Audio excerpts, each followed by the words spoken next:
Hi, welcome to Chapter 15 of Health Promotion Disease Prevention. I'm Jeremy Whitaker. This is our final chapter, so let's get into it. Now, this chapter is about health disparities. Now, you can see the definition on the screen. Basically, there are large groups that experience worse health outcomes than others. And so this tries to address those large groups. Now, Chapter 13 talked about vulnerable populations, which are kind of smaller subsets. We're talking about fairly large groups in this chapter. And again, we're going to talk about on the next slide what some of those groups are. But really, I want to keep in mind as we go through this, kind of the last bullet on this, the solution may not be a health program, but something else. So common disparities, talk about race, obviously just straight skin color, ethnicity, where people are from, what language they speak, income, high or low income, and of course geographic location. What does their neighborhood look like? Is it an inner city? Is it rural? Is it a suburb? All of these things have different features that are both positive and negative. So looking at vulnerable populations, on page 186, some very scary statistics that for the first one, that among African American women, their infant death rate is twice as high as Caucasians here in the country. That HIV among African Americans is 7 times as high. And those stats are adjusted for income.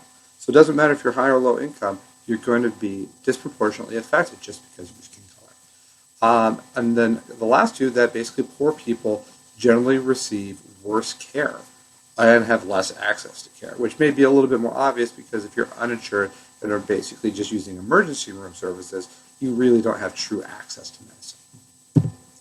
So what we can do, now many of you are going into direct care, and page 188 talks about the culturally and linguistically appropriate service standards.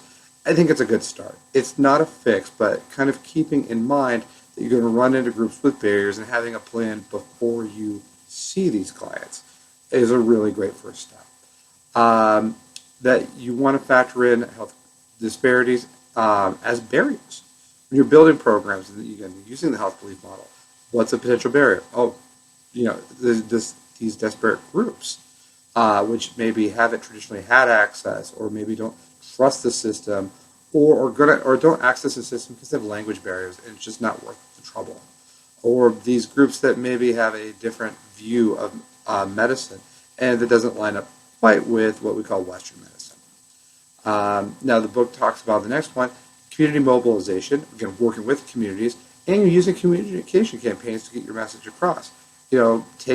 Buying billboards or flyers or brochures that are culturally and linguistically appropriate, that are in the neighborhoods, that clearly explain the programs. And again, the last items include or focus on non-health issues. That, an employment program may be a good place to piggyback your own health message onto, or maybe you want to focus on employment as a venue to getting somebody in better health. Programs that get people signed up for insurance as a way to improve health. So again, more of a social program as opposed to a health program that leads to a positive health outcome. So that's all I'm going to talk about for health disparities. Again, there's a whole other class on it that you may have had already. So if not, this is really just a primer or a refresher, depending on your point of view. Now, the assignments, there's no homework for Module 7, but there are 2 discussion boards.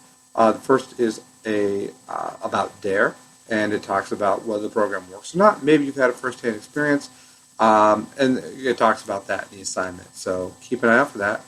And then the second is, does zip code impact health?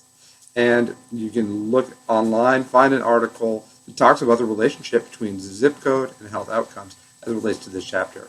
So, and of course, keep working on your final projects. They're due coming up in a few weeks. Thank you for watching.